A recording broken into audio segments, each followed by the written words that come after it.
In the grand city of Neo-Sanctum, tall glass towers touched the clouds and silver trains moved silently above the streets. Every corner of the city shined with lights, and intelligent machines served humans with perfect obedience. It was a place where humans, aliens, and AI lived together under one system of law. The city looked peaceful from the outside, but inside the courts, truth was often shaped by power. Inside one of the largest buildings in the center of the city stood the Central Justice Hall, a courtroom built with glowing walls and floating screens. The hall was filled with people, waiting for another case to begin. Some wore fine suits, others simple work uniforms, but all had the same look of curiosity. Today's case was not an ordinary one. It was about a 16-year-old human boy named Malik. Malik sat at a small table near the front. His hands were folded together and his eyes looked calm, but his heart was heavy. He had been accused of breaking into an AI database belonging to a large tech company. The system claimed he had stolen data worth millions of credits. Malik knew he was innocent. He never touched any system. He only fixed old machines in his neighborhood for a few coins to help his mother. Yet somehow his name appeared in a report, and now he sat in front of a judge who already looked at him with doubt. The judge's name was Judge Karen. He was known across Neo-Sanctum for his strict behavior and his cold personality. His face was half human and half mechanical, showing the blend of flesh and steel. His right eye glowed blue, connected directly to the city's data network.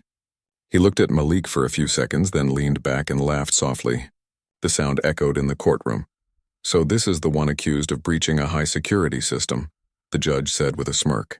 "A child from the outer district. Tell me, Malik, do you even know how to write a basic code?" People in the room chuckled quietly. The lawyers sitting near the front exchanged looks of amusement. Malik felt the heat rising in his chest, but he stayed silent. His mother sat in the back row, her hands trembling as she tried not to cry. She believed in her son, but she also knew how unfair the system could be. The prosecutor, a tall man with silver hair and a robotic hand, stood up. "Your Honor," he said, "the evidence is clear. The security logs show that the data breach came from a terminal registered in Malik's name. His home device accessed restricted information at 0300 hours. The judge nodded. "And this boy wants us to believe he is innocent?" He turned to Malik again. "Do you have anything to say for yourself?" Malik looked up slowly. His dark eyes met the glowing blue eye of the judge. "Yes, Your Honor," he said in a steady voice. "I did not hack anything. Someone used my ID code. I can prove it." The courtroom went quiet. A few people whispered, surprised by his calm tone. The judge raised an eyebrow. "You can prove it?" "That is a bold claim for someone with no legal training." Malik nodded. "I studied the system reports they gave me. The time of the breach does not match my home's energy record. The terminal in my house was off during that time. I checked it myself." The prosecutor frowned. "You are not allowed to analyze official data on your own," he said sharply. "Only certified legal teams can do that." Malik replied, "Then maybe you should have checked it before accusing me." A wave of quiet laughter passed through the crowd. The judge's smile faded. "Watch your tone, boy," he warned. "This is a court of law, not a playground." Malik lowered his head slightly. "Yes, Your Honor," he said, though his voice carried quiet strength. He was not trying to disrespect anyone.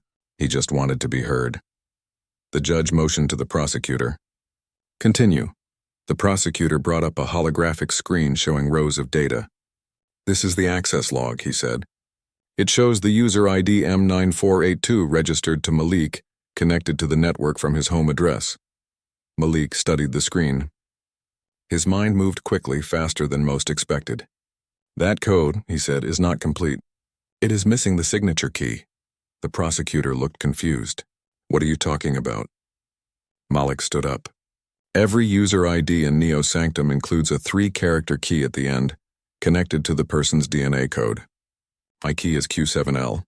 That line only shows M9482, no key." The audience started whispering again. The judge looked at the screen, his mechanical eye scanning the data. After a short pause, he said, "He is correct. The key is missing." "How did you notice that?" Malik answered. "I fix old machines in my neighborhood. I learned how to read system codes from the parts manuals. I noticed it when I saw the file." The judge's smirk returned, though a bit weaker this time. "So you think you are a genius now?" Malik shook his head. "No, Your Honor, I just pay attention." The judge's laugh echoed again, but it sounded forced.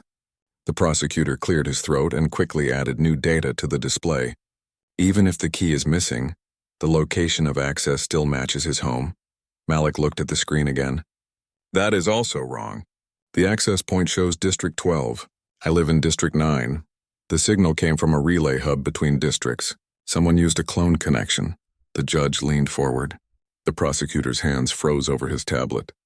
The people in the room stopped whispering. For the first time, silence filled the hall. Are you saying someone used your ID from another place? The judge asked. Yes, Your Honor, Malik said. That is what the data shows. The judge tapped his finger on the table. Interesting. And you discovered all this on your own? Malik nodded. I had to. Nobody else believed me. For a few seconds, the judge said nothing.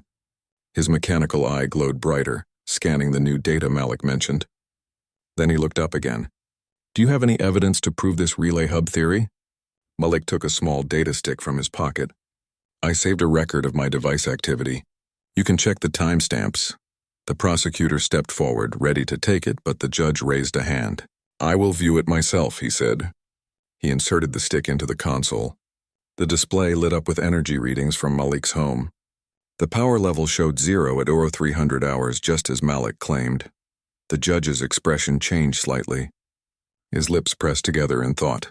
The crowd started to murmur again, this time with interest instead of amusement. The young boy who everyone thought was helpless had found cracks in the case against him. After a minute, the judge leaned back in his chair. Very well, he said slowly. You may sit down. Malik nodded and returned to his seat. His mother smiled faintly from the back row, her eyes shining with pride and relief. Malik didn't smile, though. He knew this was only the beginning. The system never liked to admit mistakes. The prosecutor looked uneasy. Your Honor, even if these readings are correct, the boy still lacks authorization to present evidence. The court should disregard it. The judge gave him a cold look. Perhaps, but the court also cannot ignore facts no matter who presents them. The prosecutor stayed silent, his face tight with frustration. He had not expected a teenager to stand up to him like this. The judge turned toward Malik again. Tell me, boy, what do you plan to do with this information? You are not a lawyer. You do not even have representation. Malik hesitated. He looked down at his table where a thin digital tablet rested. The public defender assigned to him had not even shown up that day. Malik was truly alone, but something inside him refused to give up. I plan to show the truth, he said finally. That is all I want. The judge stared at him for a long moment, then gave a small laugh again. You speak with confidence, I will give you that, very well. You will have one more session to present your findings. But I warn you, this is not a game.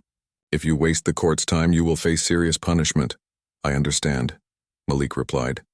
The judge banged the gavel. Session adjourned for now. As people stood and began to leave, the whispers grew louder. Some were impressed, others doubtful. A group of law students near the back spoke among themselves. Did you hear how he spoke? Like he actually knew the law. Another said, he must have studied old records. No one his age talks like that. Malik walked slowly toward the exit. His mother hurried to his side and placed a hand on his shoulder. You were amazing, she whispered. But please be careful. They do not like it when someone from the lower districts talks back. I know, Mom, Malik said softly. But they laughed at me. I had to say something. She nodded and smiled faintly. Your father would be proud. Outside the court building, the air shimmered with the glow of digital signs. News drones floated above, capturing the scene. A reporter's voice came from one of them. Breaking news from Central Justice Hall, it said. A young human named Malik has challenged the system's evidence and left the court in silence. Could this be a turning point for justice in Neo Sanctum?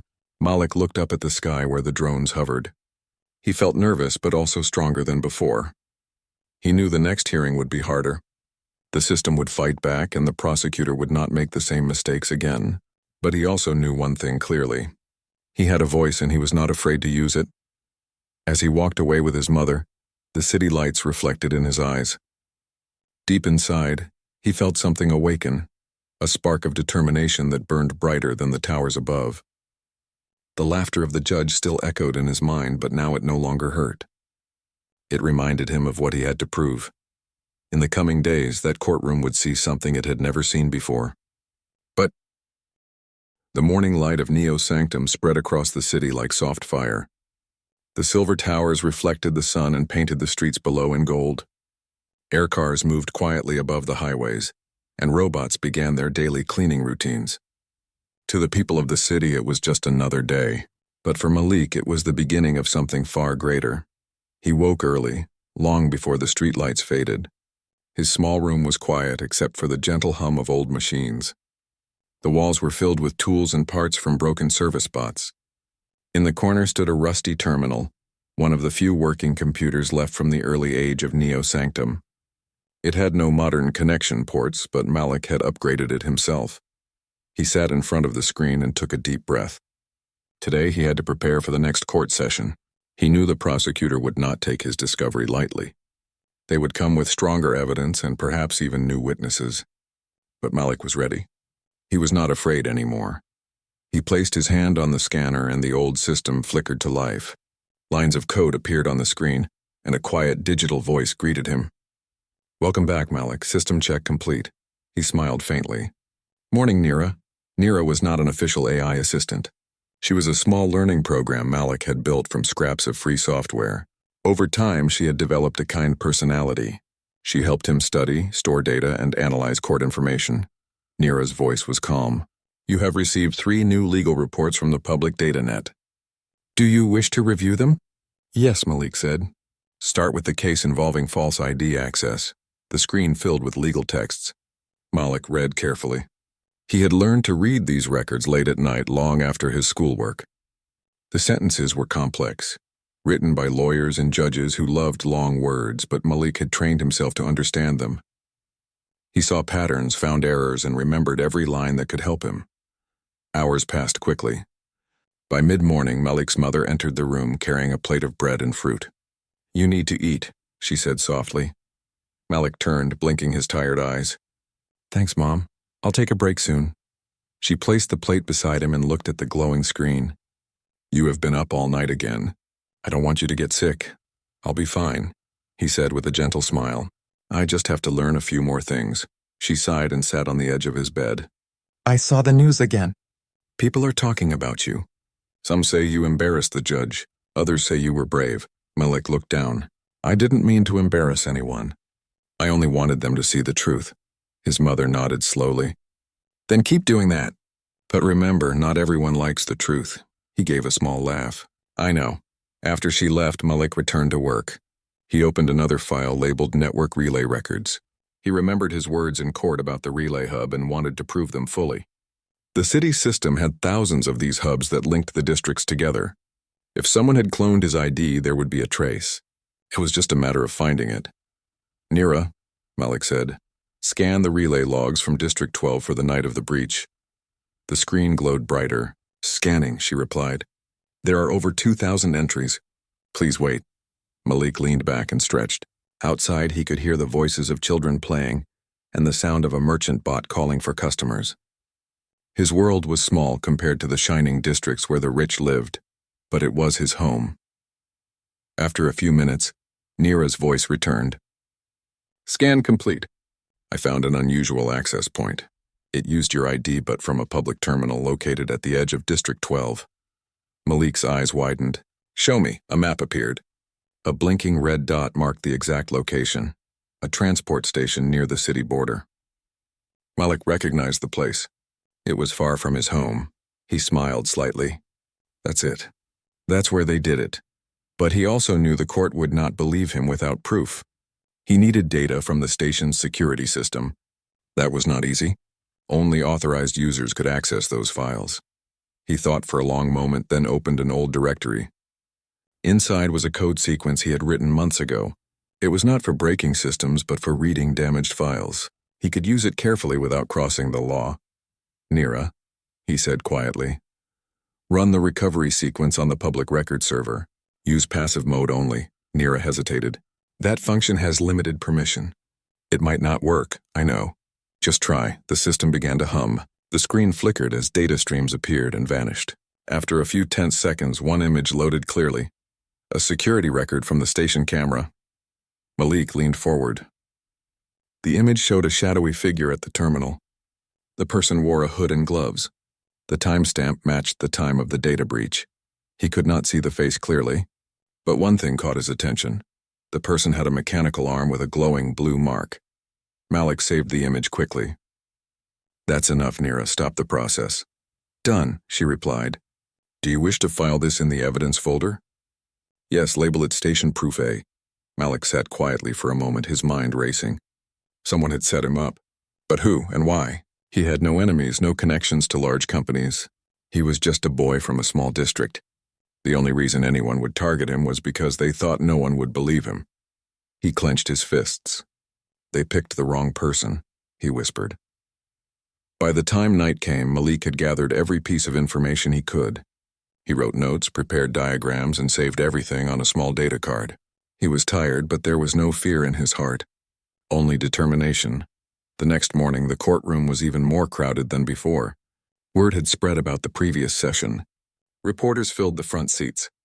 The judge arrived with his usual calm expression, though his mechanical eye glowed brighter than last time. Malik walked in with quiet confidence. His mother followed, sitting once again in the back row. The prosecutor was already waiting, his face stern and cold. The judge raised his hand for silence.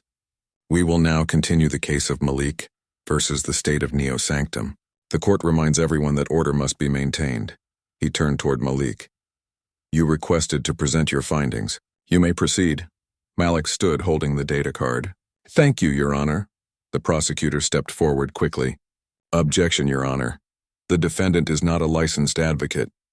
He cannot make a legal presentation." The judge looked thoughtful. Normally that would be correct. But this case has already drawn much attention, and I wish to see where this leads. "Objection overruled." Malik nodded respectfully. He walked to the central display panel and placed his card in the slot. The screen came alive with a map of Neo Sanctum. "Your Honor," Malik began, "during my own review I discovered something the investigation missed. The system log showed my ID being used from District 12, not District 9. That means the signal came from a relay hub. I located that hub and pulled the public access record from the transport station connected to it." The crowd leaned forward. The prosecutor looked irritated. Malik tapped the screen again. The image of the hooded figure appeared. "This is the person who used my ID. You can see they have a mechanical arm with a blue mark." "I do not have such an arm," gasps spread through the courtroom. Even the judge's expression changed slightly. The prosecutor spoke quickly. "That image could be false. He could have created it himself." Malik turned toward him. "If I had that skill, I would be working for the tech division, not fixing broken machines." The file came directly from the station's public record. The data seal is untouched.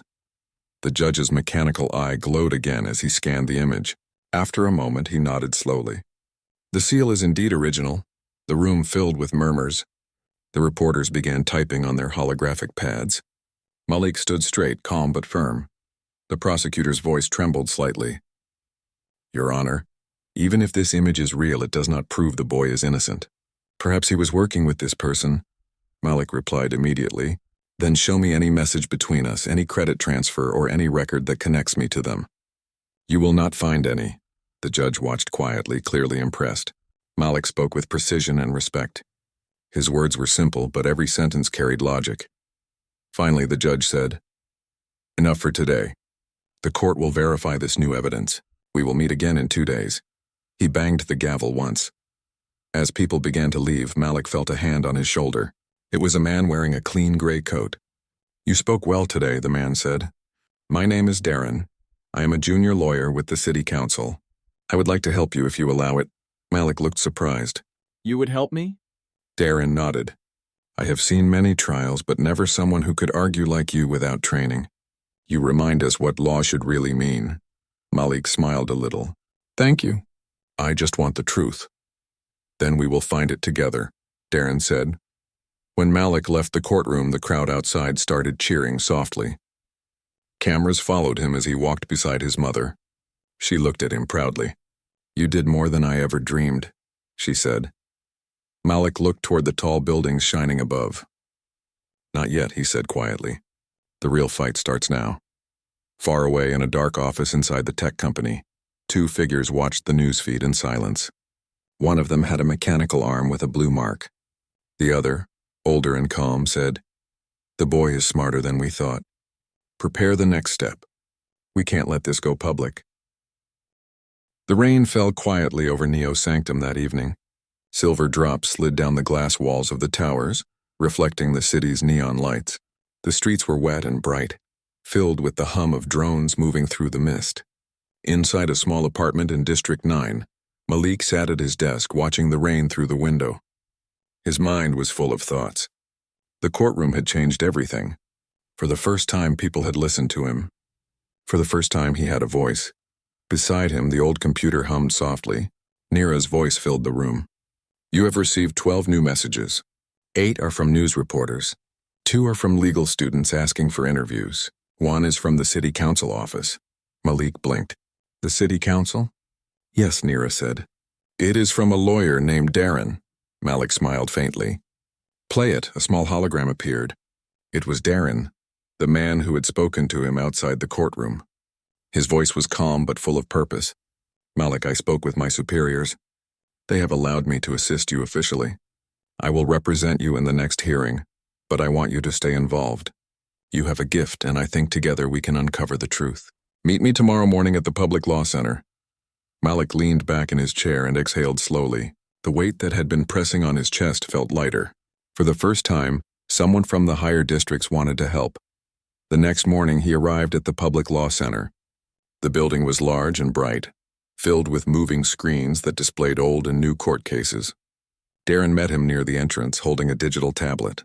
He looked professional and focused, yet kind. You came right on time, Darren said. Come with me. They walked through a long corridor into a private room with glass walls. Darren activated the screen, which displayed the data Malik had shown in court. You did something amazing, Darren said, pointing at the image of the hooded person. The court will take this seriously. But the problem is this person's face is still hidden. We need to find out who they are. Malik nodded. They used a relay hub. Maybe there's another camera angle. Darren smiled. That's exactly what I was thinking. I've already requested deeper access to the city's archive. We can check traffic drones near the station. He typed quickly on the tablet. Within seconds, several video clips appeared, showing the streets around the relay hub at the same time as the data breach. The two of them watched carefully. After a few moments, Malik pointed at one of the clips. There, he said. Pause it. The video froze on a figure walking toward the station. The person still wore a hood, but this time, the light from a passing drone reflected on their face for a brief second. Malik and Darren leaned closer. The image was blurry, but they could see a mark on the person's jaw, a metallic line, the kind used in high-level cyber implants. Darren looked serious. That's not an ordinary worker. Only people from major tech divisions have that type of implant. Then maybe it's someone from the company that accused me, Malik said quietly. Darren nodded. That's what I'm thinking too. But to prove it, we'll need access to employee records. That's not easy, Malik thought for a moment. What if we ask the court to demand those records as evidence? Darren smiled again. You're learning fast. We can make a motion to request that. It will make them nervous. Over the next few hours, Malik and Darren worked side by side. Malik read every file carefully. Darren was surprised by how quickly the boy understood complex legal language. You have a sharp mind, Darren said. Have you ever thought of becoming a lawyer? Malik laughed softly. I never thought I could. People like me don't usually get that chance, Darren looked at him. Maybe it's time that changed. By evening, they had finished preparing their request. They sent it to the court system through the secure line. The next hearing was set for 2 days later. That night, as Malik walked home, he felt a strange sensation that someone was following him. He turned several times but saw no one. The street was empty except for a few delivery drones. Still, the feeling stayed. He hurried home, locked the door, and checked the window. Nira, he said. Scan for outside movement. The computer glowed softly. No one nearby. But I did detect a data signal attempting to connect to this terminal a few minutes ago. Malik frowned. Someone tried to access my system? Yes, Nira said. It came from a private source. It was blocked. He sat down slowly. He knew what that meant. Someone didn't want him looking deeper. The next morning, Darren arrived early at the court. Malik joined him soon after. The room was crowded again, full of spectators and reporters. The judge entered with his usual calm, and the session began. Darren stood first. Your Honor, We have discovered new evidence suggesting that the true culprit may be connected to the very company that filed the complaint. We request access to the company's employee records from the date of the incident. The prosecutor, the same man with the silver hair and robotic hand, rose quickly. Objection, Your Honor. That request violates corporate privacy law. Darren replied. This law also allows access when public justice is involved. A false charge against a citizen is a serious matter. The judge looked thoughtful. He tapped his fingers on the desk. Show me your reasoning. Darren stepped aside, letting Malik bring up the new footage on the main screen. The courtroom fell silent as the image of the hooded person appeared again. The moment the metallic jawline caught the light, several people gasped. Malik spoke clearly. Your Honor, this implant is registered only to licensed cyber engineers. We believe this person works for the company that accused me. The judge studied the image for a long moment. His mechanical eye glowed as it scanned the data. Finally, he looked at the prosecutor. Can your client confirm that none of their employees match this description? The prosecutor hesitated. That information is confidential. The judge's voice turned sharp. Not in my courtroom. You will provide the list of employees who had access to this implant type. The prosecutor's jaw tightened, but he bowed his head slightly. Yes, Your Honor, the crowd whispered in excitement. Malik's calm and confident tone had turned the courtroom again. Even the judge seemed more respectful toward him now. The session ended shortly after, with the judge ordering the company to present the data within 24 hours. As Malik and Darren left the hall, reporters rushed forward with cameras. Malik, how did you find that image? One asked. Do you think you're close to finding the real hacker? Another shouted. Malik only smiled politely. The truth always leaves a trace. We just have to look closely. Later that night, Malik and Darren met again at the law center. Darren looked more serious than before. I think we're getting close, but we have to be careful. These companies are powerful. They might try to cover their tracks. Malik nodded. I already felt it. Someone tried to break into my system last night. Darren's expression darkened. Then we're right. They're watching us. Before they could continue, Neera's voice came from Malik's portable device. Incoming encrypted message. Source unknown. Malik opened it carefully. The message was short. Stop digging or you'll regret it. The screen went dark after that. Darren clenched his fists. They're threatening you now. That means we're close. Malik stayed calm. Then we keep going. The next day, the court received the list of employees from the company. Among the names was one that caught their attention. Rhett Varon, a senior engineer known for cybersecurity systems. The record also showed that Rhett had a mechanical arm with a blue mark, exactly like the one in the image. During the hearing, Darren presented the file. Your Honor, this matches the description of the person seen at the relay hub. Rhett Varon was present in District 12 on the same night. The prosecutor's face turned pale. He spoke quickly. This does not prove anything. He could have been there for work. Malik stepped forward. Then why did he use my ID? Why hide his face? The courtroom fell silent again. The judge's mechanical eye glowed brighter than ever. We will summon this engineer for questioning, he said. The prosecutor opened his mouth to argue but stopped when the judge raised his hand. Enough, I want the truth. As the session ended, Malik felt both relief and tension. He knew this was a big step, but it also meant danger. Someone powerful was being exposed. That night, as he walked home with Darren, the streets were quiet. The rain had stopped and the air was cool. Darren looked at Malik and said, You know, when I first saw you in that courtroom, I thought you were just brave. But now I see you're something more. You have the kind of mind this city needs. Malik smiled softly. I'm just trying to survive. Darren shook his head. No, you're changing things. When they reached District 9, Malik looked up at the sky. The stars were faint, hidden behind the lights of the towers. Yet one small star shone through the clouds. He pointed at it. Do you see that? Darren nodded. Yes. My father used to say that every star is a truth waiting to be found. Malik said quietly. Maybe this one is mine. Darren smiled. Then let's find it. Far across the city, inside the tall glass tower of the tech company, Rhett Varon stood in his office staring at the same news report. His mechanical arm glowed faintly. Behind him, a senior executive spoke coldly. The boy is becoming a problem. Handle it before the next hearing. Rhett's expression hardened. Understood. Back in his small home, Malik sat in front of his computer. Neera spoke softly. You have made many people believe again. The courtroom of Neo Sanctum had not been this silent in years. Malik stood in the center, his hands resting on the edge of the defense table. His eyes were calm, but behind that calm was a sharp fire. He had no lawyer beside him, no one to guide him, yet the way he stood, the way he spoke, made him look like a professional attorney from the old days. The crowd could not take their eyes off him. Even the security drones hovering above slowed their movement as if the whole room was waiting for Malik's next words. The judge sat back, watching him with a strange mix of disbelief and curiosity. The man who had laughed earlier now seemed to be trying to understand how a boy could sound so confident, so powerful. Malik had already proven that most of the evidence used against him was weak and built on false assumptions. But now he was ready to go deeper, ready to expose the real flaws in the system that allowed this injustice to happen. He raised his hand slightly, activating the small holographic projector beside him. A blue light filled the room and several images appeared above his desk. Data logs, timestamps, and code fragments that only someone with sharp eyes could understand. Malik's voice was steady as he began to explain. These logs, he said, pointing to the glowing code, belong to the surveillance system that recorded the day of the event. I checked the timing pattern. It does not match the real-time system used by the city network. That means this recording was copied, then edited before being uploaded. The judge leaned forward.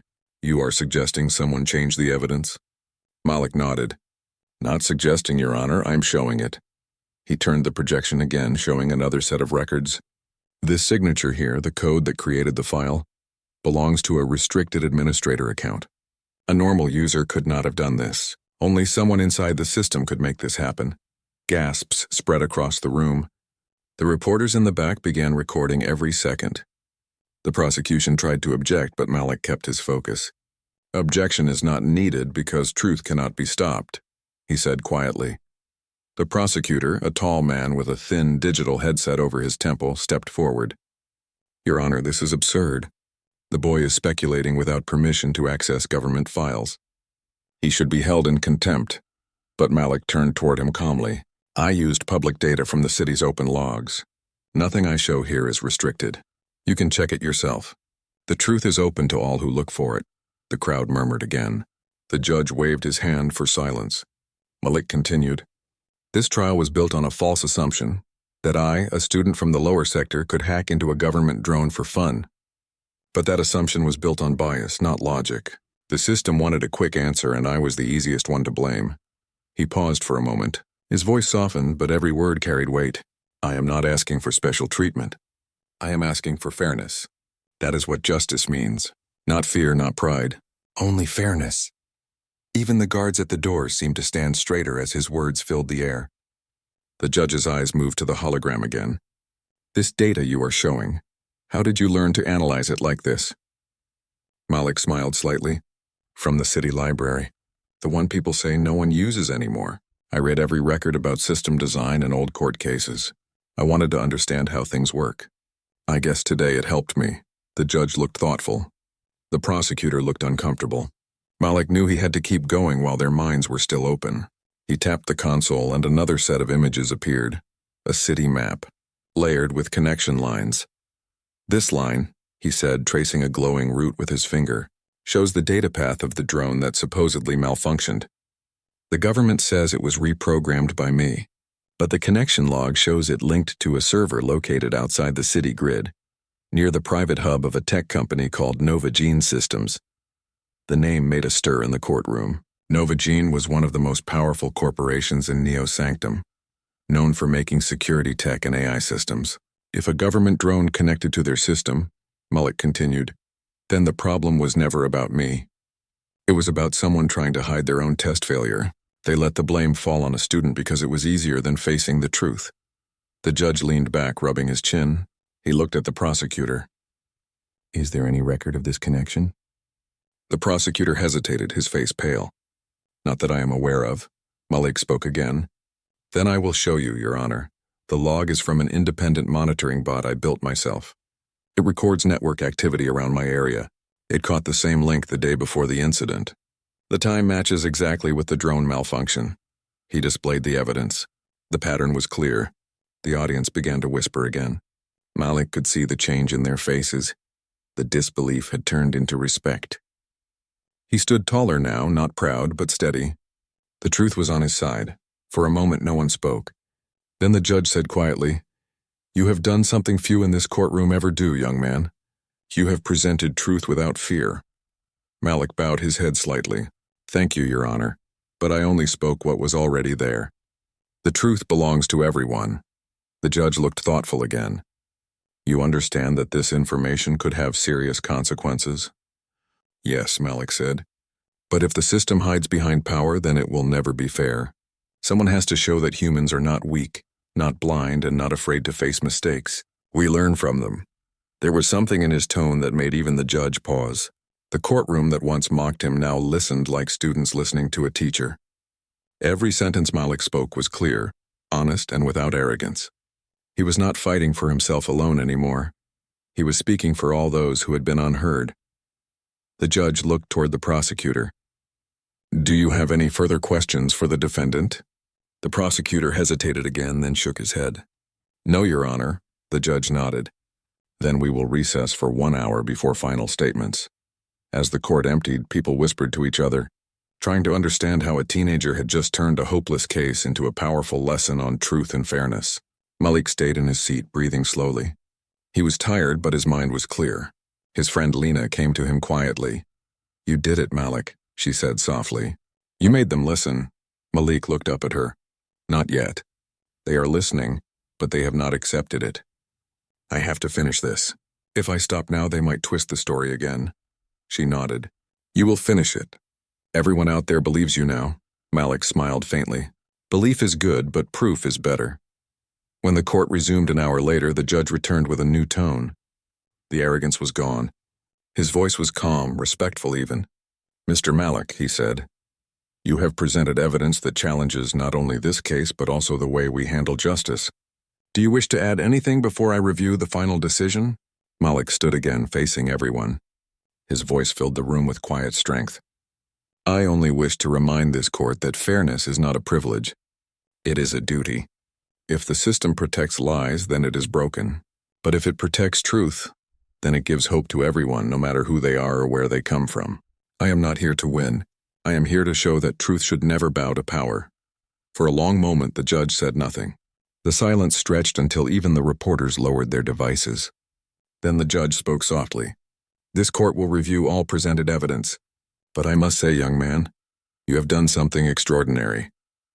Malik nodded once, his heart steady. He did not smile, but there was peace in his eyes. He knew that he had already won something greater than a trial. He had won respect. He had shown that even one human voice could stand firm in a world run by machines and power. As he left the courtroom that day, the city lights of Neo Sanctum shimmered through the tall glass walls. The people outside were talking, their hollow screens already showing clips of his defense. Some called him a genius, others called him a symbol. But to Malik, he was just a student who refused to stay silent when he saw injustice. He looked up at the sky, where drones moved like silver birds between towers. For the first time in a long while, he felt that maybe things could change. Maybe truth still had a place in a world ruled by technology and pride. And he promised himself that this was only the beginning. Tomorrow he would continue learning, continue fighting, and continue reminding the world what it meant to be truly human. The lights dimmed across the skyline, and Neo Sanctum's night came alive with quiet hums of machines and whispers of people. But one name echoed softly through the city's heart: Malik, the boy who spoke like a top attorney and made the system listen. Morning light streamed through the tall glass windows of the Neo Sanctum courtroom as people gathered once more. The final day of Malik's trial had arrived. The energy in the air felt different. Reporters from across the city were seated in the back, their hollow cameras ready to capture history. Officials, students, and workers had come too. Everyone wanted to see what would happen to the boy who had spoken truth with the calm of a master attorney. Malik entered quietly. He was wearing the same simple clothes, but his presence felt larger than before. People greeted him with respectful nods. Some smiled. Even the guards seemed less tense. Malik sat at the defense table and took a deep breath. He knew this was the final step. The decision made today would not only affect his life but also send a message to everyone watching. The judge entered next. The courtroom stood up. He no longer had the same expression as before. The arrogance that once sat on his face was gone. He looked serious, thoughtful, and perhaps even a little humbled. When he spoke, his voice carried a tone of weight and reflection. This court is now in session. Today, we will hear the final statements before delivering a verdict in the case of Malik, charged with the illegal manipulation of a government drone. The evidence presented has been unusual and remarkable. Let us proceed. Malik stood slowly. He looked calm, though his heart beat faster than ever. He had prepared for this moment. Not with a written speech, but with truth and faith in his own words. He faced the judge, then turned slightly to address the crowd. Your Honor and everyone here, I thank you for allowing me to speak once again. I came to this courtroom accused of something I did not do. I was told I was guilty before I had a chance to explain myself. I was laughed at because I am young and from a poor sector, but I did not come here to prove that I am special. I came to prove that fairness belongs to everyone. The courtroom remained silent. Malik continued, his voice steady. From the beginning, this case was built on wrong assumptions. The evidence was not tested. The data was edited, and no one questioned why. I asked myself, why would the system accept something so weak as proof? The answer is that the system became too comfortable. It forgot that justice means checking every side before judging anyone. He paused, letting his words sink in. I showed the real data. I showed that the drone was connected to a company's system, not mine. That company, Novagene Systems, used the government's drones for private testing. When their test failed, they needed someone to blame. And I was the easy choice because I had once repaired an old drone in my neighborhood. They thought no one would notice, but they were wrong. The judge looked thoughtful. Malik continued. I do not have a powerful lawyer. I do not have money or influence. But I have truth. Truth does not need power. It only needs a voice willing to speak. I learned everything I showed you from public records, from books in the library that most people have forgotten. Knowledge is not a weapon to hurt others. It is light to show the way. He turned toward the people watching. I hope that what happened here will remind everyone that we should not judge anyone by how they look, where they come from, or what others assume about them. We should judge based on truth, on action, and on honesty. That is how humans grow. That is how a city becomes stronger. He finished with a calm bow of his head. That is all I wish to say. Thank you. When he sat down, the room was completely silent. The prosecutor looked uneasy. The judge's eyes stayed fixed on Malik for a long moment before turning toward the prosecution. Does the prosecution have a closing statement? The judge asked. The prosecutor stood, his voice quieter than usual. Your Honor, I admit this case has revealed things we did not expect. I do not deny that the defendant has shown strong evidence. I will respect the court's final decision. He sat back down. There was nothing more to say. The truth had spoken for itself. The judge leaned back in his chair. He reviewed the holographic files displayed before him, scanning each piece of data Malik had shown. The room waited in tense silence. Even the floating AI recorders dimmed their light as if holding their breath. Minutes passed.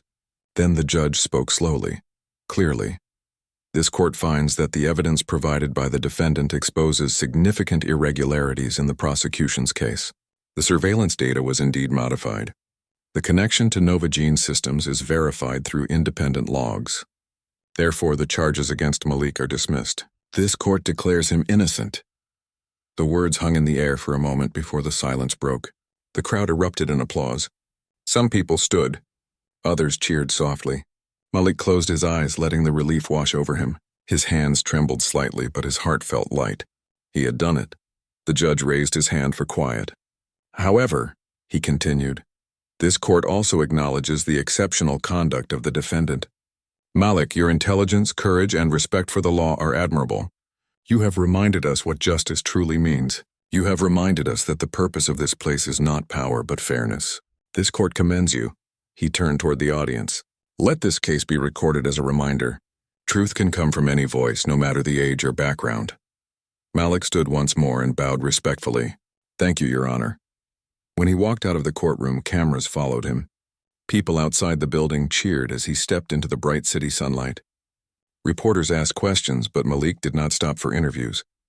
He only smiled politely and kept walking with Lena by his side. "Malik, you did it," she said, unable to hide her joy. He smiled gently. "We did it. Everyone who believed in truth did it." They walked through the city square where people had already gathered to watch the news. Giant screens displayed the headline, "Young Student Defeats Corrupt System with Truth and Logic." Children pointed at the screen, calling his name. Workers smiled as he passed. For the first time, the city looked at him not as a suspect, but as a symbol of hope. Later that evening, Malik returned to his small apartment in the lower sector. The lights inside flickered slightly, but the room felt warm. His mother was waiting for him. She hugged him tightly the moment he entered. "I saw everything," she said with tears in her eyes. "You stood tall, my son. You showed them who you are." Malik hugged her back. "I just wanted them to see the truth." "You did more than that," she whispered. "You reminded them that truth still lives in humans." That night, Malik sat by the window looking out at the shining towers of Neo Sanctum. Drones moved silently across the sky. The city looked peaceful, but Malik knew the world still needed change. There were many others who faced the same injustice he had faced. He knew he could not stop now. He opened his old holopad and began writing. At the top of the page he typed, "Project Fair Voice." It was an idea he had been thinking about for weeks, a system that would teach young people how to understand laws, how to read data, and how to defend themselves using truth and logic. He wanted to make sure no one ever felt powerless again. As he wrote, Lena sent him a message. "They are inviting you to speak at the University Hall next week. They want you to talk about truth and justice." Malik smiled softly and replied, "I will go. Maybe someone there needs to hear it." Days passed, and the story of Malik spread beyond Neo Sanctum. Other cities began to discuss reforms in their courts. People began to read again, to question again, to believe again. The small act of one student had started a wave of change that reached beyond anything he imagined. When Malik stood before the university crowd days later, the hall was filled with students and teachers. He spoke simply, just as he had in court. "Do not fear the system," he told them. "Understand it. Study it. Truth is powerful, but only when you use it with honesty and courage. If someone laughs at you for trying, let them. One day your truth will silence their doubt." The hall filled with applause. Malik stood there, humble and calm. He was no longer just the boy who was laughed at in court. He was the voice that reminded humanity of its strength. As the night ended, Malik looked up at the stars beyond the glowing sky towers. The world still had flaws, but he knew humans could rise above them. Machines could process logic, but only humans could carry truth with heart. He whispered quietly to himself. "They thought laughter would break me, but it only gave me strength." And in that moment, under the vast sky of Neo Sanctum, Malik's journey became more than just a story. It became a message that in every generation someone will stand, speak, and remind the world that humanity's greatest power is not technology or strength, but truth spoken without fear.